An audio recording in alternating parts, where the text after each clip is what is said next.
I'm the Talking Skull, and this year I'm exploring classic first-person shooters to draw a line from Wolfenstein 3D to Halo. This week, Rare closes the book on the Nintendo 64.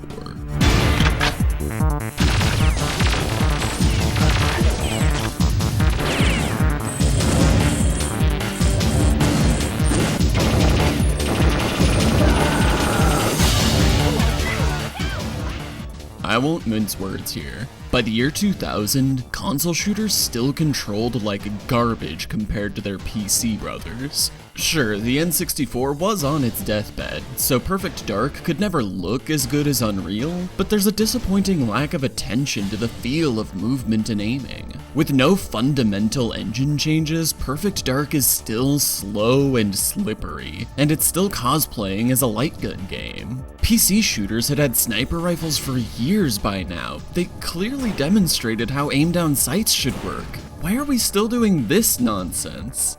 The whiplash between the responsiveness of Unreal Tournament and Quake 3 Arena versus the muddy mess of Perfect Dark might have broken my neck if I hadn't had Daikatana as a buffer.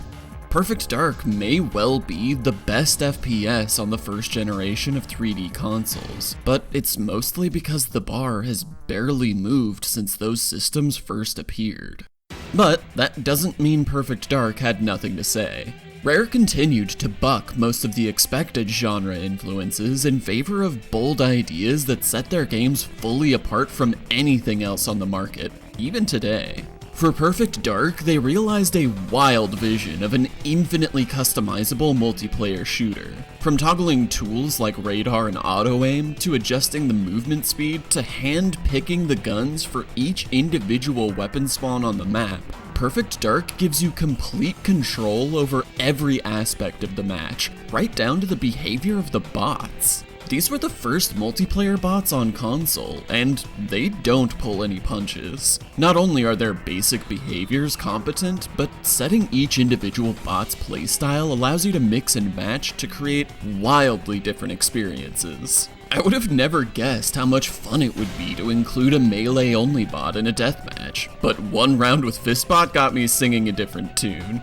At this point, I refuse to play Perfect Dark without Fistbot. You motherfucker, you can't disarm me of my grenades. Oh god, I ran into the room that I just dropped a bunch of proximity grenades into. Fistbot or I riot? Add on a healthy helping of your standard game modes, a challenge mode, and, of course, the golden goose of split screen, and Perfect Dark goes nearly toe-to-toe with the best offerings in the quickly booming field of multiplayer-only PC shooters. And that's it. That's Perfect Dark. Just a solid, local multiplayer-only game. What? What are you still doing here?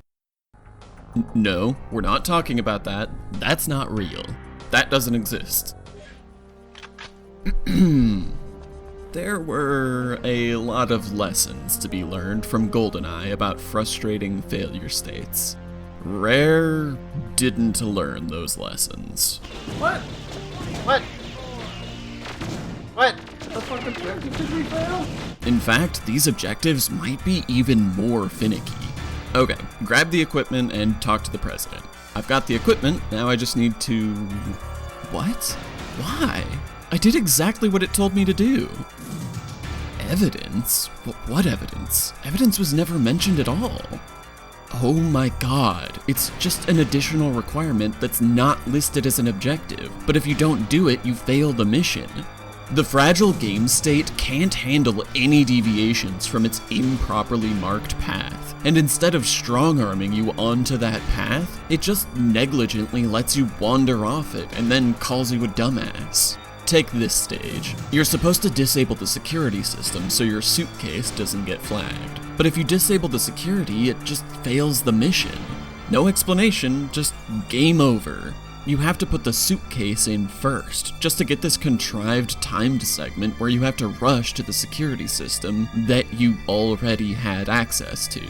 And why am I suddenly in a giant shootout? I thought I was supposed to be sneaking. What was the point of disabling the security system?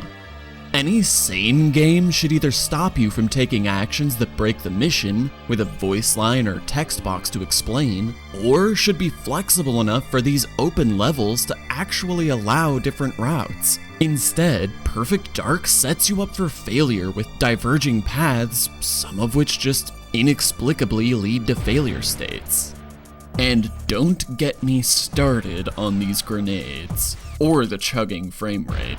Perfect Dark is an exercise in frustration, constantly tripping you up and erasing your progress, telling you one thing but expecting another, and just generally being belligerent. Like your drunk brother rolling up to the family gathering already smelling like dog piss, Perfect Dark makes itself hard to love. On the other hand, Perfect Dark gives us a real dedicated co-op campaign. Co-op was the red-headed stepchild of the early FPS genre. Many PC shooters had co-op, but rarely as a back-of-the-box feature. Usually, developers slapped it on just 'cause they could. Perfect Dark, like Marathon 2, puts co-op front and center. It may push the hardware beyond its limits, but the inherent joy of co-op can overcome a lot of faults. And it's not like Perfect Dark's campaign is all bad. When the game can get out of its own way, Rare's punchy guns and fun animations still lay a strong foundation. Perfect Dark also adds polish and flair onto the already stylish Goldeneye. Where 007's missions vaguely hinted at disjointed single jobs and scenes from the film, Perfect Dark presents a gonzo sci-fi action film start to finish, with continuity between maps, imaginative objectives, and our very first likable protagonist. Something I can do for you, old woman. Strong female protagonists did not come often this early in the game industry. By 2000, critics still considered Lara Croft a shining example of women in games. I don't mean this Lara Croft, I mean this one. Drawing this comparison at all implies that there can only be one strong female action hero at a time. I feel like Rare would have disagreed with that sentiment. These cutscenes blow the feeble competition out of the water with enough creative cinematography and framing to stay visually interesting. Also, this much clean voiceover work in an N64 game shouldn't have even been possible. Area 51, but what about the president? The script still lacks the human drama or strong theming that make a great narrative, and it fails to rival its sci-fi contemporaries, but it does reach the storytelling competence of compelling schlock, and that's still a genuine compliment for a shooter barely out of the 90s. Like Half-Life and Marathon before it, Perfect Dark builds up its narrative with just enough twists, reveals, and in-game moments to fuel investment in this story. But who was... Any questions? No. Good. Away you go to the hangar. I'm always a sucker for games that bring the fight into your safe home base. Once you've seen all Perfect Dark has to see, you're ready to break out the red-eye orbs. Perfect Dark has a PvP campaign mode. I'm just a mob. That's cool. You're a guy. You're a card. Wait, do you Matrix? You Matrix! You're Agent Smith, dude! I kind of love this. It's a great way to add depth and replayability for players who've mastered the campaign. And it's yet another way that Perfect Dark reimagines what multiplayer looks like. Perfect Dark may not have addressed, or even acknowledged, any of my complaints with Goldeneye, but Rare's classic shooters didn't earn their reputations by listening to what anyone else had to say. Instead of drawing on competitors like Half-Life, Turok 2, and Unreal Tournament, Rare once again pulled inspiration from far outside its niche to create something original. Games as bold and confident as Perfect Dark are few and far between, and although I wish it would have fixed its fundamental flaws, I can't help but admire Perfect Dark. If you want to play it today, I still recommend the 1.2 control scheme. But you can also chuck the N64 controls right in the trash and play with mouse and keyboard if you prefer. Just make sure to disable auto-aim. There's also the Xbox 360 remaster, which seems quite faithful and would definitely be a better experience than wrestling the N64 controls. Either way, bring a friend if you can, and make sure to try out the whole gamut of unusual multiplayer delights. There's even a reboot in the works.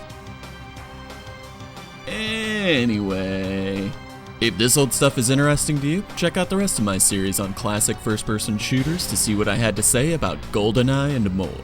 Next week, we'll split off into a different timeline to see a totally different take on Goldeneye, with the first next-generation console shooter.